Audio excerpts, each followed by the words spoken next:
when I ain't had no money, I still had sauce. If you don't got no sauce, then you're lost. But you can also get lost in the sauce. What's happening? Sauce TV, another episode, man. The month of March in the beautiful city of Atlanta, Women's History Month. And I was thinking about something because, I'm always just having the right people on with me because I just wanted to interview the people I want to interview. But anyways, I said, I wanted to have a lot of females on, something for Women's History Month, a lot of women who have sauce. And while I was thinking that, my friend here, Sammy Sam, she randomly texted me. And I was like, damn, what you here for real? She pulled up to the radio station. And then from there, she came up. We chopped it up. And I was like, yeah, I need to have you on the podcast. And then it just went from there. And here we are. Yeah. And this is somebody that's really inspired me a lot through my career just because I saw what she was doing. You know what I'm saying? And she was just doing it with grace, but she was dripping a lot of sauce. And not only that, I think it's perfect timing because, like, you ever had that feeling about somebody one of your friends, you be like, dang, man, they about to blow. It's about to happen. It's about to happen. Yeah, I always had that feeling about Sam, you know what I'm saying? But, the fact that she just popped up out of nowhere, that kind of like reiterated that feeling. So here we are. What's up, man? What's up, dog? What's up? Yeah, thank you for having me, first and foremost. I really appreciated it. Like, you inspire me as well. So it's really nice to hear that, I've inspired you. Because sometimes, when you in it, yeah, you don't realize like exactly. the impact. So I appreciate it, and thank you for having me. Like, you've been consistently doing this thing, and I'll be supporting from miles apart. Yeah, man, and you done did a lot. You done did a lot. And now you out there in LA, creating, working with some big wigs, which I knew would be happening. How has it been since you left Atlanta and went out there to LA? That's a long story, but to shorten it, it's been life-changing in many ways. But with changes comes a lot of uncomfortability. So I'm definitely uncomfortable most of the time. LA comes with a lot of expenses, and it's a sacrifice to be there knowing that I do have such a support system. And honestly, people thought I was crazy when I left because they're like, why would you leave? Like, you were at the height of your career, like you were doing all this hosting and all this stuff. But to me, when spirit moves you, you just got to move. And it just so happened to align in that way where my niece is a child actress. Shout out to Aria Brooks. And she was on the reboot of all that. And my sister needed some help with just making sure that she had somebody on set with her. And so after I left radio and went to do like a tour as an assistant tour manager, just because it was like I was kind of just tired of radio, and the opportunity presented itself to me to where I didn't have to pay for nothing, and I could just go on tour and go travel. I love traveling, so like to go all over the country and just assist somebody's tour, I was like, why not? So I did that, and it ended, and I realized that situation wasn't probably the best for me. I decided to help my niece out for a couple weeks, and that brought me to LA.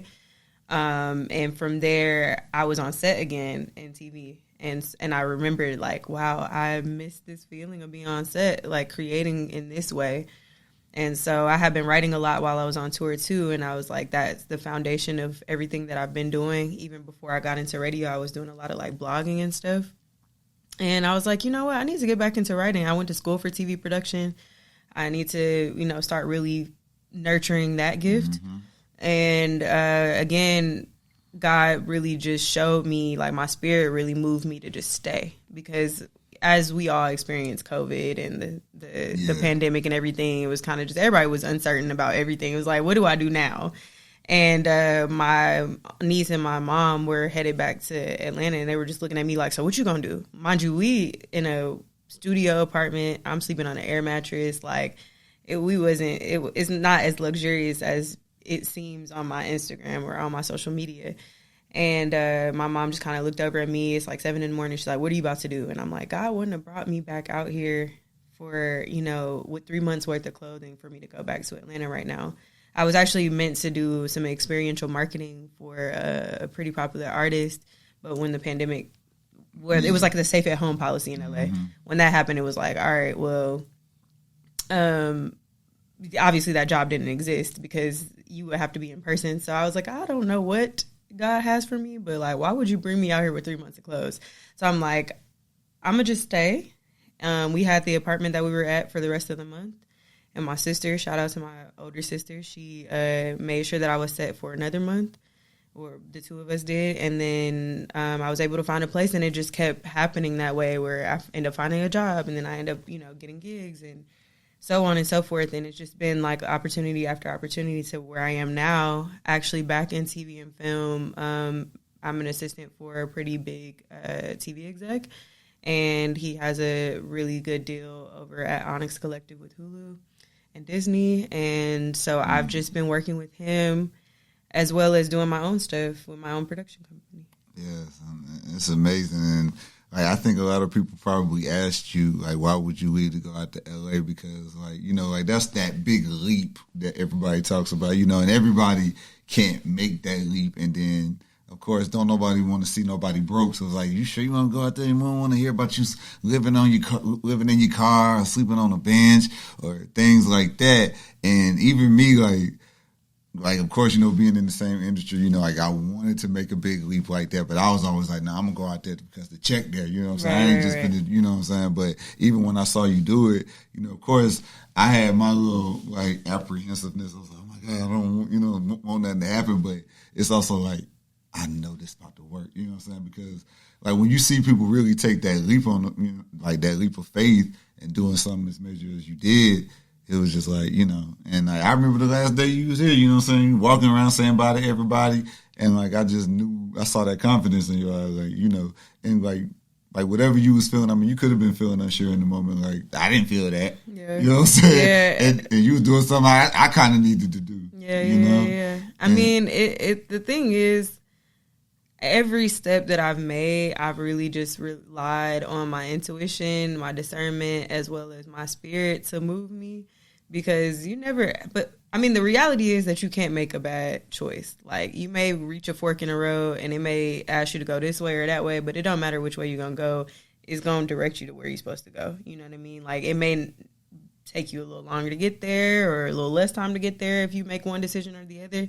But ultimately, all of our decisions lead to our purpose. And I think that's the biggest thing that I've realized, that no matter what decision I make, if I decide to move back home, if I decide to move back to Atlanta tomorrow, I'm going to still be good, but at the same time, I do ask for answers. And I think that's something that a lot of people don't do, is ask for answers. I don't know what, you all's spiritual practices are, but I talk to God, and when I talk to God and I ask him for an answer or ask her for an answer, she give it to me. And I'm very specific. I need to see these numbers. I need to see something that is I know you're talking to me. And I actually had that experience recently because I wanted to move back home, because I was like, God, what's going on? My place, the place I was living at before, where I just moved in now, it was this whole thing. My landlord was a slumlord. It was just a lot. And I'm like, God, it's so expensive to live here. Am I really making a good decision for myself right now? I need you to show me explicitly with the numbers 444 that I got to stay, because I want to go. I want to go back home. I'm over it. And I saw 444 like 4 times. I'm not even going to hold you. I heard it. I saw it in different ways, from the time to the license plate. It was just weird. And I was like, okay, I hear you loud and clear. I got to be here. So, just really leaning into trusting in the spirit. You just got to trust it, because those leaps of faith be leaps, and you may fall a few times. I don't fail a few times.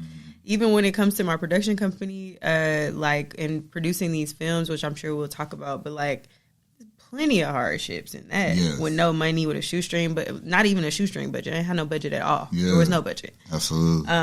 So yeah, it's just it really just come down and just what you're here to do. Mm-hmm. So at some point it's got to get done. Yeah. And when are we going to stop questioning that?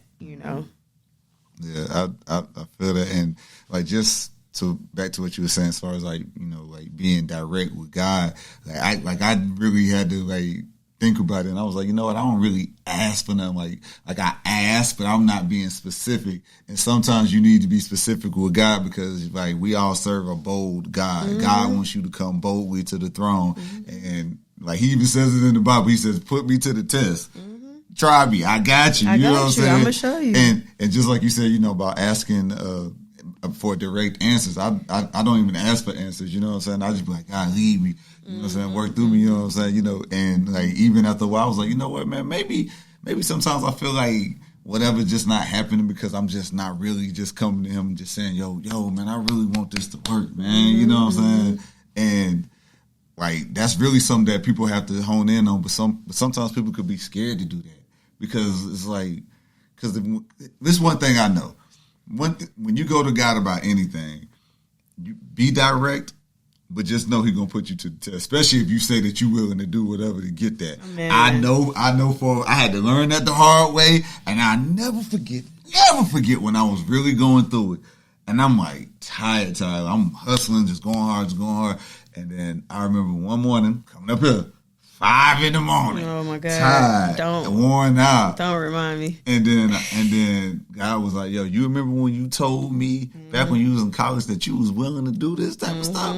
Hey, don't complain now. Right? I had to go through that shit for a whole nother 2 weeks, bro. Yeah. But it really just be like that, man. Like you know. But the thing is, that's when you know God with you and He been listening to you. But He's just like, but at the end of the day, it's just like any relationship. If you don't tell me, how am I supposed to know? Literally. Even though I'm watching everything and all that stuff like that, it's like, bro, do you know how, like sometimes, and this is nothing I learned about God, sometimes He'll let you just do your little thing right here because He got a whole bunch of other people He got to take care of. But the thing is, all things work together. Exactly. So sometimes He going to let you watch what He doing with this person, that person, the people that you don't even like. Mm-hmm. He going to let you see all of this and be like, bro, come on, dog. And we're going to move on, but I remember when I finally started getting to the money in my career. Never forget it. I was feeling all good one night. I'm sitting in the car, you know, got the smoking, chilling. I was like, yeah, you know, finally. And then God was just like, you know, we could have been here a long time ago had you not been in the way. Never forget that, bro. I was off my high horse like that. Yeah. I was like, oh, whoa. Yeah. Like it really just, it's like your biggest obstacle is you. But it's so hard to get over you, and that's why so many people have problems, you know, like for real. But that's amazing. But like that's just what makes you great because like you knew to be direct. You said, God, just give me that sign. I needed numbers. See? I needed to see the numbers. I needed to see it multiple times too because God know me. I'm a little stubborn. He was like, all right, well, I'm gonna show it to you a few times just so you don't have no sort of confusion. But I like what you said about really being specific. And being careful about what you ask for because that was the other thing. Like my dad lives in California, so I always been bi-coastal since I was about 4. And I always wanted that life, but I didn't know how it was going to happen. But yeah, there have been several times where I've asked for certain things and God will give it to me. Like even being able to go on tour. I didn't say specifically what artist I wanted to go on tour with. Yeah, but who did you go on tour with? We don't have to name the tour was Fantasia's tour. Okay, cool. But the artist that I manage will not be named. But she, you know, it was her first tour. It was definitely like, I can say shout out to Yancey. Yancey is the one who put me on to the tour in the first place. He was managing her at the time. And it was with Robin Thicke, Tank. Like, I got to meet Beyonce's former all-girl band. Yeah. Like, it was amazing, like, for the most part. But I wasn't specific about who I wanted to go on tour with. Yeah. And I think that was, you know, it was like fish out of water. I didn't know nothing really about this girl or her team or anything like that besides my connect. And so it came with a lot of things.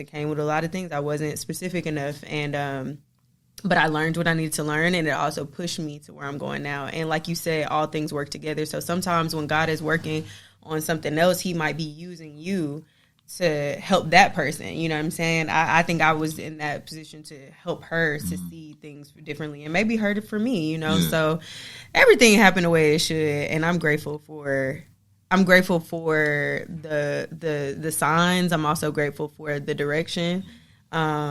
But it was definitely tough to like leave something comfortable. Like radio is comfortable. Yeah. when you get there, right? Yeah, like when you start, once you get settled in, you can really settle. You can coast. You can coast. So it was like a direct path that I was creating for myself. And when I decided to leave, it just didn't make sense to nobody else but me, you know. And I realized that it wasn't going to make sense. Even my family, as supportive as they are, they were still confused. Like, why right now? Like, would you leave? But, you know, yeah, sometimes you got to make that change in order to truly get the reward that you deserve. And it definitely comes in the moments that are uncomfortable. It comes in the moments that are not clear. It comes in the moments that do not provide you with stability all the time. You know what I mean? So you kind of got to get a little uncomfortable so that you can get back to that. I don't actually ever want to be comfortable in my work anymore, because I realize that there's no growth that happens in the comfortability. And so, you know, it's just, especially as a filmmaker, as a writer, like, it's never going to be perfect, but we do strive for it to be the best. And so, you know, you might put out something and be like, damn, my next project in 3 years is not going to look nothing like that. I think the part about my journey that I hear inspires other people is that I do put it out. And regardless of if it's my best work or not, like, I definitely just put it out because I think, you know, somebody's going to resonate with it.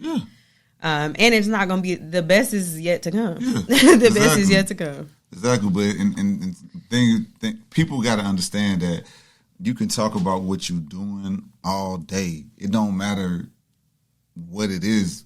Once you put it out, that's you trying. People got to see you. People got to see it. You know what I'm saying? Of course, what you put out first time is not supposed to be like you do it the next time. It's supposed to get better. You're supposed to get better each time. And when you're showing that, that's when all the things come together. But at the end of the day, once you put it out, people going to gravitate to it in some type of way. Whoever needs it. Yes, yes, absolutely. And you actually did do, I don't want to call it a skit, but you did do a film through your production company, short film. It's out on YouTube right now. It's what All Things Aren't As What They Seem. Things ain't always as it seems. Yeah. And that's crazy because like when I first saw it, like, you get the little warning in the beginning, you know what I'm saying? And then when you watch it, it's like, man, she's just going through her day.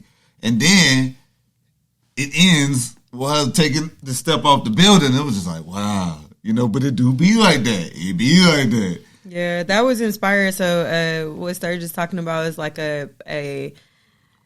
basically like a commercial spot talking about mental health awareness. I dropped it last May, just as a reminder that things ain't always as it seems. Like, you know, y'all see me in Hollywood, y'all see me in LA, and everything's all sunshine and rainbows and shit, but it ain't, you know what I mean? And I was definitely going through like my own sort of mental battles with just stuff, man, like just life. And am I making the right decision? Is this what I'm supposed to be doing? Why am I not where I need to be? You know, like all these questions you start asking yourself.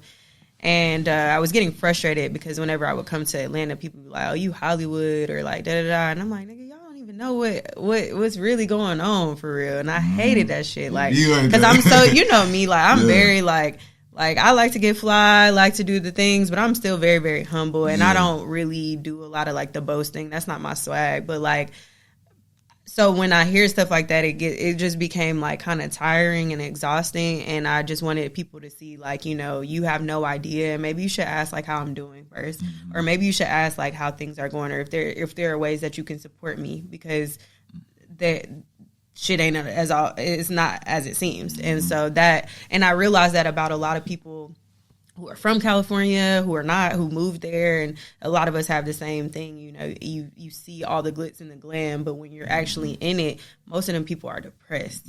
Right? It's definitely a different energy. Like, I feel some of that energy in Atlanta because so many people have moved around and stuff. So I feel it kind of here too, that smoke and mirrors mentality.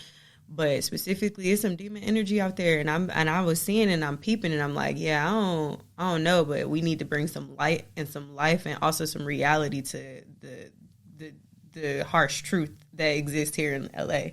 And so that's where that came from. That's where that mental health spot came from. And Dirty Chai Productions is my production company, DURTY Chai Productions, and we encourage and inspire healing through creative storytelling. So my goal is to do film, TV, music, and commercial. And that was our commercial. It's like proof of concept. And then we have a series called Sexpectations out. That's like my TV concept. Yeah. That's also on YouTube as well. Yeah. So let's talk about Sexpectations. First of all, I know that's about to blow up. I know it is. Really? I know it is because I see it. And like, even when like, I think you dropped a little, like a trailer or a teaser on your IG. And it was the little bedroom scene, and I was just like, whoa. Is she doing OnlyFans? Like what? Yeah, for real. For a second, I was like, wait, hold on. Let me rewind. Like, you know how you watching somebody's story and you got to push it back. I had to do that. I was just like, wait, what? Huh? Like, you know what I'm saying? But so we did drop it on OnlyFans first. So that's how all that started. We did drop it on OnlyFans first because I knew, because I edited I was a part of the editing for the teaser, and I knew what it looked like. It looked like some wild shit. What is Sammy doing? Like, what has she gone to LA to become a porn star? No. But I know that sex sells, and I realized that this story that is really not about sex. It is about sex, but it's like about our expectations through sex and relationships. It's about our expectations of other people, our friends, our romantic and platonic relationships. And so I was like, let this be the first project because I know it'll captivate the audience, and it'll also allow us to heal. So I have been writing like a bunch of just stuff like in my journal about like my relationship with certain people and my experiences with certain people. And it actually started with this one that we never even filmed called Postmates for Protection. It was during the pandemic, and I was dealing with somebody at the time, and he didn't come prepared with the goddamn. With the protection. So I'm like, we gotta figure something out. So we ended up delivering it, but the whole experience, because it was during COVID, because like the dude had to wear gloves, it was just a funny experience. And like when I read back my journal entry from that day, I was like, I want to film this. Like, this is just funny. And so I made it into a script. We ended up not doing that, and we ended up actually doing this other one called Uncut Gems, which is the first one that you saw the teaser trailer for, that I star in alongside this guy, Pharaoh Singleton, who's actually on the Vince Staples show. Like, so like these people are like real actors, like they're really doing the thing. And not to say I'm not a real actor, but I am newer to the industry in that way. And so it's just cool to see like people have grown so much since we started that back in 2021. Yeah. So yeah, like we filmed 3 episodes, and that first one, Uncut Gems, is just about like a woman trying to explain to her best friend that all body types aren't that bad. And it's like, I call it an educational comedy. They're all comedies. I really just wanted to showcase my knack for comedy through different ways. But the second episode is the one that gets people going the most. They really love it. Well, let me rewind. So all of the episodes happened between 2021 to 2023.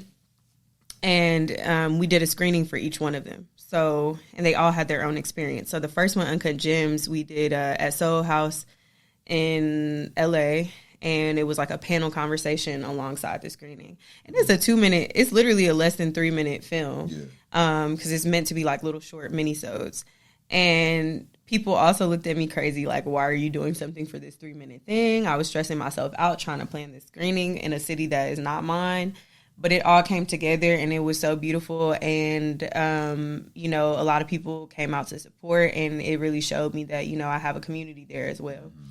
So then the second episode is called TLWD. It stands for something, but I'll let y'all watch it so you can know what it stands for.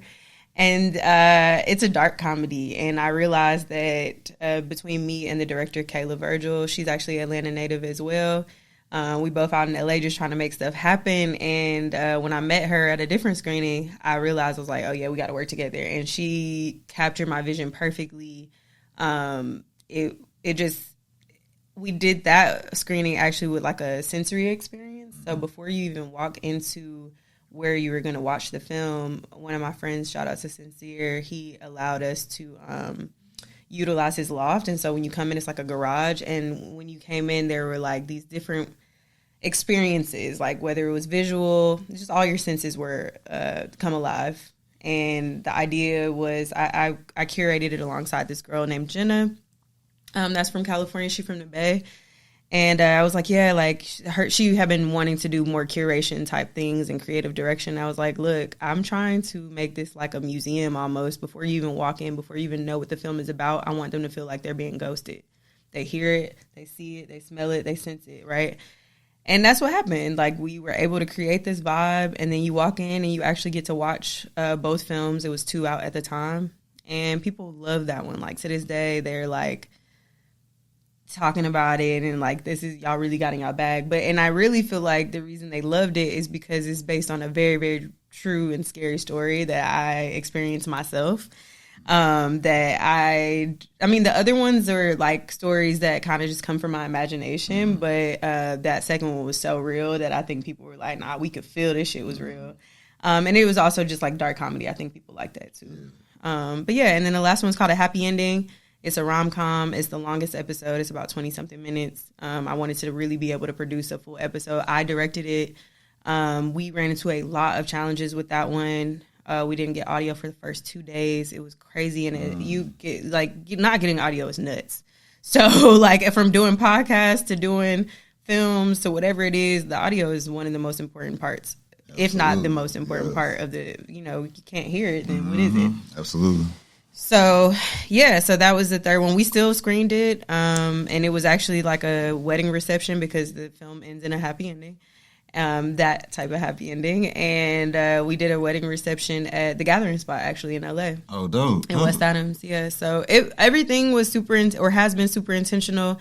These were all stories for women, by women, but I would like to do 3 more episodes from the male perspective in the same universe. And so that's something that we've been, kind of crafting and working on. And yeah, we'll see what's to come. And one thing I like about the series, like, it make you think, because even on episode 1, Uncut Gems, it's like, but you don't know what they talking about. And it took me really to, like, basically the end of it. And I'm just like, oh, okay. And then afterwards, it's like, I saw the second episode, and I'm thinking about all these conversations that it sparks. But this is stuff that women go through. Meanwhile, I'm thinking about from a male perspective, I'm like, in the sexual realm, what's some things that we be expecting that we could talk about? I'm like, man, outside of smell, right, what else is it that like men could just talk about, like, when it comes to that? No, literally, so when I'm writing these things, right, I'm wondering about everybody's perspective. I have more of a male audience as a woman. I'm sure a lot of women can relate to that. Like, I have a lot of men that follow me and engage with my content. So naturally, I'm asking them, like, what do you think about these things? And like, what would what are some things that would make you be like, this was bad sex, from a woman? Yeah. That's a real conversation that, like, dudes really don't even have. No. So you really got to sit back and think, like, what constitutes bad sex for a man? Well, the men that have expressed it to me, and this is duality you get with a conversation like with me and Sturge. Okay, we'll go from God to this because these are all part of the being. Yeah. But so what I've been getting from men is that would constitute bad sex is if the woman don't do nothing. Like, if she just stiff. Oh, yeah. Like, that's like, damn, you ain't even gonna throw it back. You not go, hello, I'm here. Or is it just us? Or is it just me here, like, doing all the work? So I heard that. I've also heard, of course, if it's like dry, it's like, we need some assistance there. But it's not that much that a woman can do to like really, really derail it. I think the pressure is on men. But the real reality of that episode is that we don't have conversations about it. You see, she tried to avoid the conversation. Our main character, Sasha, she tries to avoid the conversation.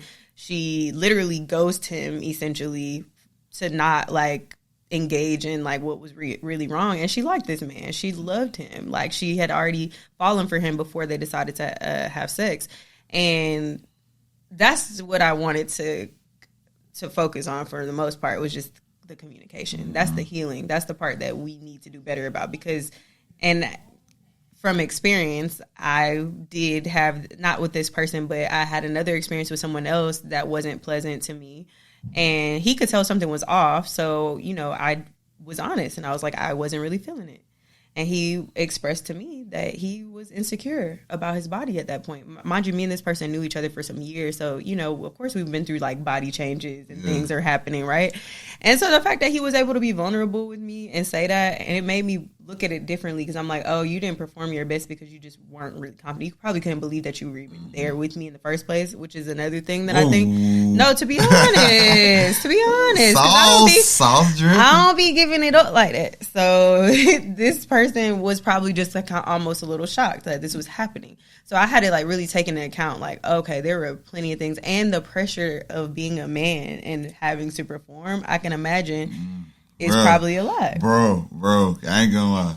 Especially the first time you with whatever chick, like, I mean, it's always a different first time. That's the thing about it. That's true. So with that being said, it's like each time is the first time. So it's like you want to perform your best, especially if you like it, you know what I'm saying? And then, of course, the biggest fear for any man is that you can't stand up. If that happened to you, then you all the way hurt. You know what I'm saying? It's like that. Exactly. But I mean, then from the woman's perspective, it's like, damn, is it something I'm not doing, or is it something that's wrong? Like, is it me? You know, and at that point, it becomes a whole nother conversation. But most of the time, we're not having them conversations. And that's the point of expectations, is that we have all these expectations as men or as women, and we don't express it. So it's like, how the hell how is somebody supposed to know that there's something wrong, or that there are things that are great? You know, if you're not expressing like, this is how I'm feeling. So. Yeah.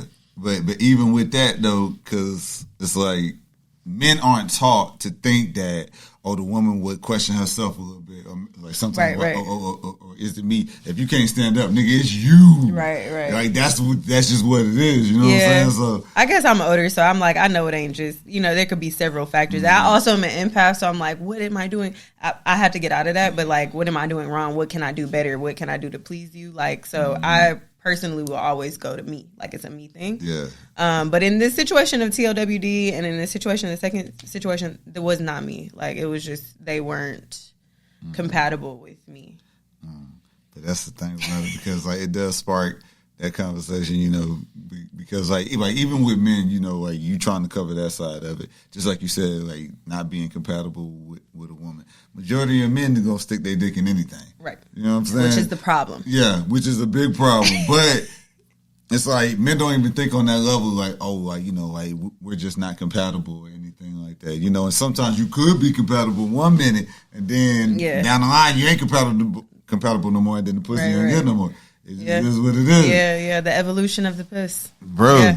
it be like that. It be like that. It don't soak for you like that no more. You know what I'm saying? Yeah. Don't let it dry up, fellas. You know, you just gotta keep it. And ladies, you know, keep it up. Yeah, all the way, man. But that's the best part about the series, is that it gets you thinking, and it does create that dialogue. Because I was having dialogue with myself, because I'm thinking, like, what is the shit that men could say about women? Because majority of the time, we don't even be saying shit. You know what I'm saying? Right. Like, we don't say nothing, like, not to our homeboys. Right. Like, if we go talk to our homeboys about it, it was all the way bad. Like, you farted and the room smelt after that. No. That's the type of shit. Because other than that, it's like, what the fuck? Yeah, like, you know there need to talk about. Like, there's nothing to say, you know? That's true. And the thing is, you know, a lot of men are, like, I think our generation and younger generation are better, you know, some being more vocal, like men-wise, as far as, like, you know, about what they want, what they like, shit like that. Some of y'all just real nasty as fuck. But I think that is a good thing, because even me as a man, you know, because I stopped watching porn. Okay. Right. And one thing I always noticed was, like, there were men out there who would be like freak nasty watching porn, or fucking with their side chick, but with their main woman, they just so closeted and and shit like that. I knew that element was out there, and I said, I don't want that to be me. So like, I used to always try to work on that. But you know, like, even me, like, I knew, like, it would be like, hey, you know what, like, oh, this just a chick I'm just hitting. Right. We got all the way with it. Right. With oh, this my girlfriend. Nah, I ain't gonna do you like I did her. You know y'all don't be disrespecting the man. I mean, not disrespecting, respectfully. But, like, you know what I mean? Yeah.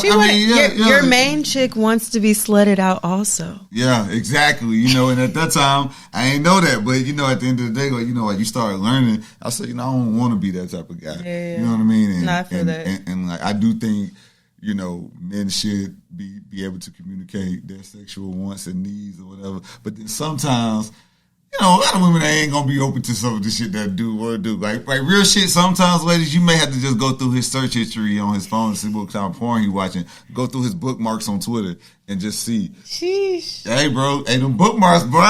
Telling. Hey, bro, you know that shit pop up on your timeline now? Like your bookmark? What you bookmarked? Yeah. So, like, what happens Lord. is, like everybody else can't see it, but you can see it. Oh. But you can erase that. I just erased mine the other day. Okay, because cool. I'm like, I had to remove that because I'm like, bro, my bookmarks, bro. That's hilarious. Nah, so I mean, the reality is we just need to have more conversations. Mm. I think you'd be surprised what your woman may or may not like. Also, like we be freaky as hell. I think also it's a lot of shame and guilt around for both men and women, but especially for women around sexuality. And that's something as a growing up Christian and as a spiritual person, I had to like let go of. I actually have a prayer about getting rid of like my shame and like my guilt around stuff, because I am a sexual being. I don't have a problem being that. I just think that the perspective of it is wrong. You know what I mean? Like it's the way that like we were all brought here the same way. Yeah. So it's like, I don't understand. Literally, hunching. Okay. And I don't understand why that's such a foreign thing, you know, when as we get older, like we need to just talk about it more. And so I feel like this sort of show and these sorts of conversations really encourage that, as well as like the conversations we having and like conversations I have with my friends. And also men have conversations with your friends too. Like I think a lot of times, like obviously you don't want to be messy or nothing like that. I'm not encouraging that. But just, you know, there are certain things that you should talk to your male friends about and not just your woman. Like what? Like, if they've had certain experiences too, like maybe not sexual, but just like, you know, what do you do when, I don't have anything in particular, but like relationship stuff is not bad to talk about with somebody who's a man. Yeah. Because I just think, or just even like finances or even like, job, just stuff, just life stuff. Yeah. Like women, we go to our best friends about everything, and maybe to our detriment. You know what I mean? Like you talking shit about your man to your best friend is probably not the best thing to do, because you're gonna go right back to him, right? I'm not saying that, but what you mean? What? But like we do talk to. We have a sense of vulnerability with our friends that I feel like a lot of males don't have with one another. I'm fortunate to have male best friends that do have other male best friends that they talk to and that they have those conversations with. But that's rare. That's rare. I'm seeing, because y'all don't want to ever look like y'all are like weak or something, which is like, no, it's okay to be vulnerable. It's okay to even cry. But it's also like, a trust thing too. Yeah. You know what I'm saying? Like I can say this, you know, black men, you know, like we're taught not to trust. Don't trust nobody. You know what I'm saying? People gonna run off with your information, yada, yada, yada, yada. But it's like we do need to have that outlet, but you have to find that circle solid, of friends that's solid, you know what I'm saying? Yeah, that's true. From there, I think it just works itself out. You know what I mean? Like, I'm 35, and I could say, like, I kind of have that, kind of don't. You know what I'm saying? Yeah. Like, I know who to go to with certain shit. Yeah. And who not to, you know what I'm saying? So, from there, but also, me, like, I would usually use my female best friends as that, you know what I'm saying? Like, I'll be like, hey, man, I gotta tell you this. I just think it's good to have both perspectives. I think, like, because I go to my women best friends, my male best friends. I go to both, and not about the same things, you know. It's you pick and choose what makes sense for what conversation. Mm-hmm. But I do think having both perspectives, and obviously, I mean, I have my dad and my mom in my life, thankfully, as well. So I can talk to them. I talk to my big sister, my little sister, like my siblings, my brothers. However, it's something about a friend that has seen you through certain like evolutions of things too, that can really provide certain insight, unbiased. Like, I mean, obviously, therapy also works. Talk to your therapist.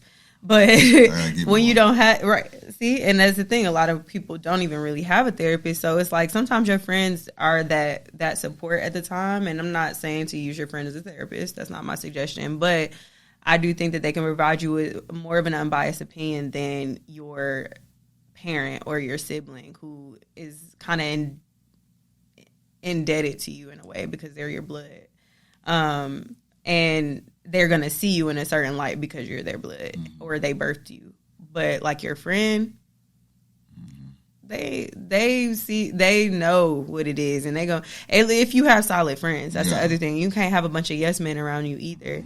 But I just do think that like I just wish that more men had solid male friends because, you know, and also like I believe that as a woman I could have a male best friend. I'm not saying that, but there is still, that's iffy too. That's just like when you're talking about certain things. Yeah. I'm not about to go and talk to my best guy friends about my relationship. Yeah. I'm not if it's like anything like bad or like, you know what I mean? Just because it's just like, I don't want you to get the wrong, like you just never know. People have attraction that they may not tell you about because once again, we don't be communicating. And I do believe that my guy best friends are my best friends, but like at the same time, it's still like just a certain level of boundary that has to be there because we are the opposite sex versus like talking to a woman as a woman is different or talking to a man as a man. I think you just get something out of that I can't provide to you. Like, no, it's no way that I can, you know, be super there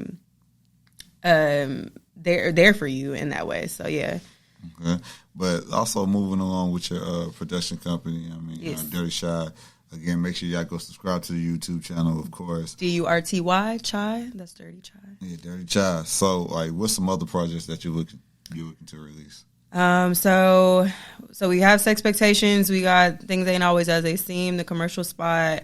I make music. I've been making music since I was a jit, and so I would love to come out with music that will probably coincide with the film project as well. Just from me as a performing artist.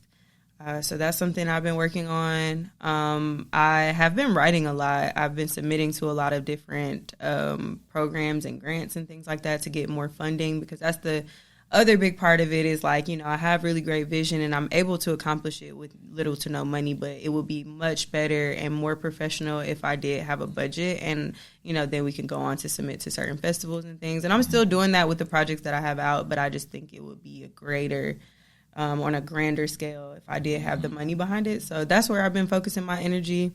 Again, 3 more episodes from the male perspective for Sexpectations. And yeah, I would like to put out a short film. I actually wrote one and I submitted it for this grant, a really big grant. And so I'm praying that goes through because it's a really great story. It's around addiction. And but I have like my own sort of style of writing. And so it's not like completely dramatic or scary, or, you know, it has like levels or elements of comedy, elements of drama, elements of thriller type psychological. A lot of, like you said, it provokes thought. That's what all of my stuff is going to do. But yeah, those are the projects that I have that I can talk about right now. On top of that, we have an improv troupe group in LA called Panic at the Cookout. And we host improv sessions like once a month. I'm trying to be more consistent with that. I would like to host improv link-ups here in Atlanta and wherever else we might go. I said I wanted to do improv. You would be good. It's so good to just get out of your head. You know, we play games. It's no rhyme or reason. I think sometimes people get real in their head about stuff, but it's no rhyme or reason. Like, nobody's like, this is how you become funny. Like, it's not that. Like, it's actually when you're not thinking about it that you're the funniest. And that's what I realized for me. I be in my head a lot, so improv really helps me. So we do that. Our last improv link up was a Black History Month theme, so everybody came dressed as civil rights leaders. Oh wow. So we have some we'll do the improv like games and everything, and then afterwards we'll record content. And so we have some skits from that up now, like the Kings, Dr. Martin Luther King and Coretta Go to Therapy, like what that would look like. And we have some phenomenal talent that come in and just do the sketches on a whim. We don't really write anything. It's improv. So we have that. And the time before that, it was like a Heroes and Villains Halloween theme. And everybody comes dressed in the park and we just act foolish. It's fun. So that's something else that I've been working and kind of just culminating that community in LA. And hopefully, like I said, we can pop up in other places and get some new talent. Yeah, new creatives together. Yep, exactly. But yeah, those are the things so far. Just also just working on me, like just being a better me every day. I think that also helps to get the creativity going. Yeah, you right.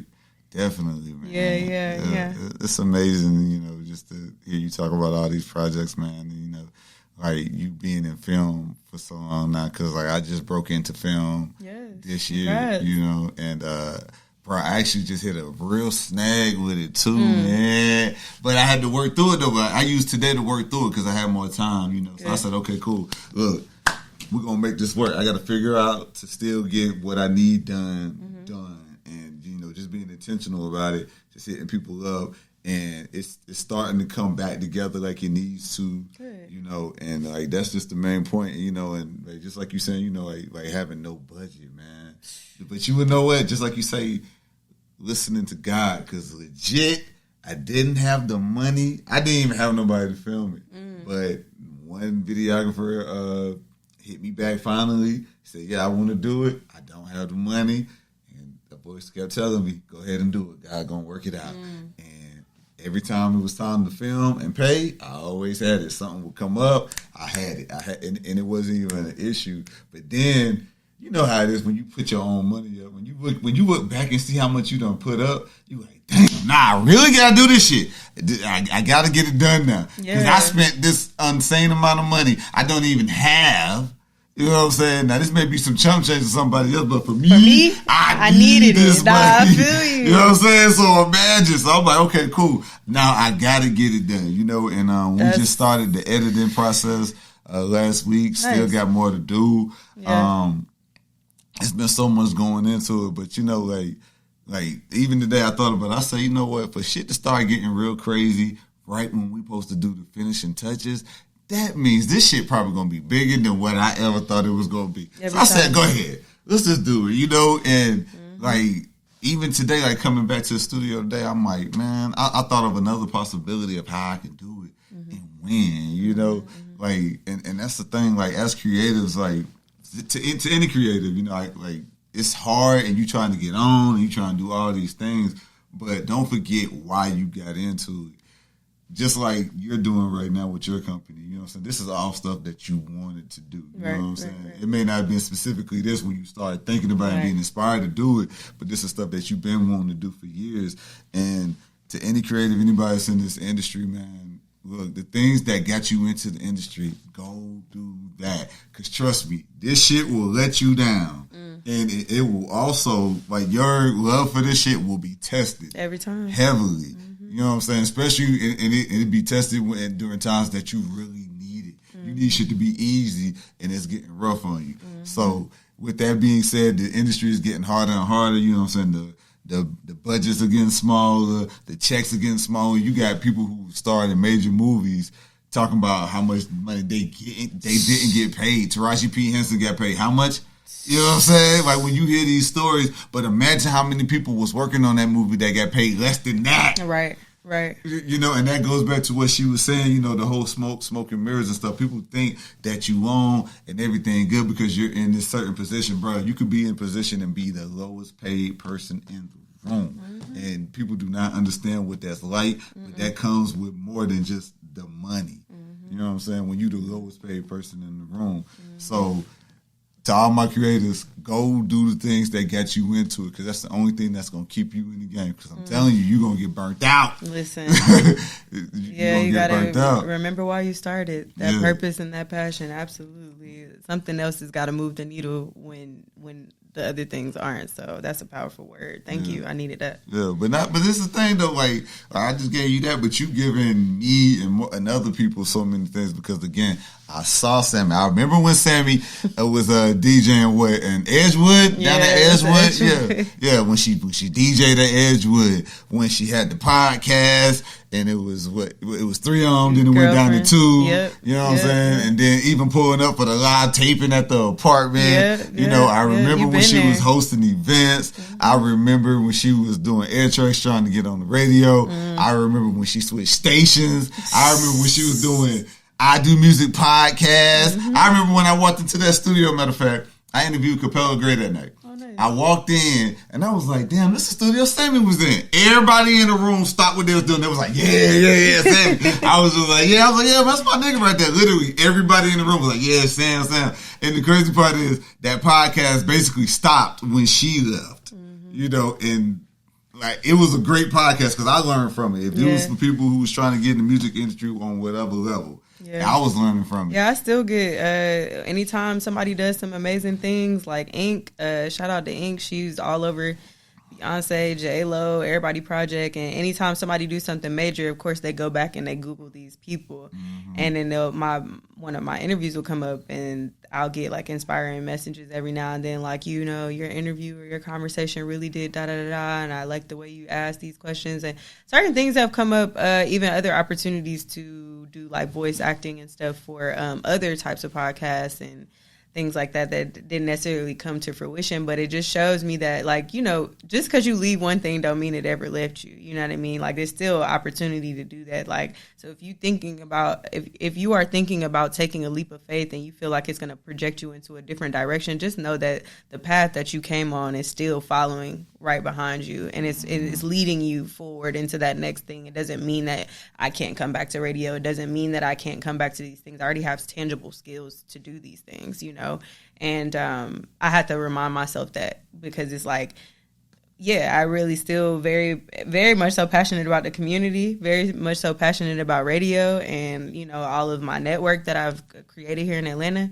But all of that stuff is just propelling me towards where I'm at now, and it's not going to leave me. It's still a part of me, and it's amazing to hear that people still speak highly of me, and that we've all left a good impact, and that's all I can ever, because if I don't make another film tomorrow and it's my last day, I just know that I left here with positivity and light and education and, like, knowledge, and people can still have that beyond, like, that's our legacy, right? This is a part of your legacy. Like, you're talking to people, you're getting messages out, you're creating conversation, like, that's a part of your legacy. And I think that is most important. That's something I'm happy to share with my kids and all sorts of things when that time comes, like, or when I'm long gone, like, I know that there's something that I left behind that's important. Yeah, absolutely, man. Yeah.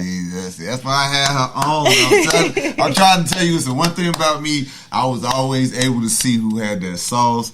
And again, it was times where, like, I got on, and then, she was still working to get on, but I was looking at her getting the inspiration. You know what I'm saying? That's so beautiful to hear. And again, I told you this the other day, I don't like to do the comparisons, but the best way I can quantify it in my mind, like, this is my Issa Rae right here. I'm telling you, when you know. And I know my nigga gonna be popping out here. Listen, I know it's gonna come a time where she may not be able to answer the phone, but it's all good. It's all good. It's all good because, hey man, we all walking in our purpose. But when I tell you, I know I like it's one thing to feel it for yourself, but when you feel it for somebody else, you know what I'm saying? And dog, real talk, I know I'm gonna have my moment when like when you get there, I'm just gonna have my thank you, Jesus. I'm gonna cry all that because I know I seen it, and dog.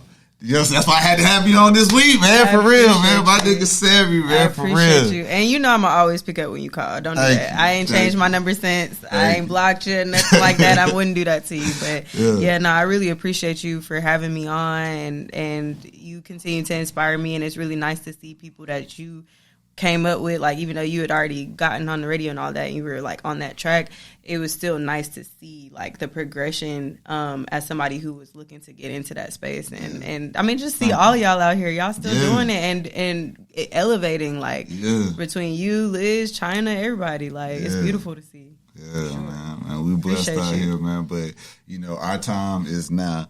A few weeks ago, as we wrap up, I was just talking to guy, and I was just like, it's time, and that's the thing, again, all my creators, man, just like she was saying, when when God tell you do go, just go. Because I promise you, the only reason why I did this film project is because God told me to do it.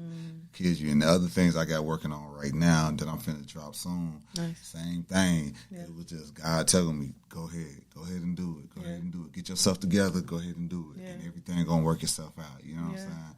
So that's just what it is, man. So I hope y'all got some inspiration. Y'all need to tap in with my homie. Let them know how they can find you. You can find me at the CN, as in Nancy, Samuel. And follow my production company, Dirty, DURTY .chai, CHAI, on Instagram. We're everywhere, really, if you find us. And definitely YouTube, Dirty Chai as well. We're here into the world, okay? There it is, man. You already know. Keep God first and always let your sauce drip. Yeah. Just like my partner, Sammy. What you mean?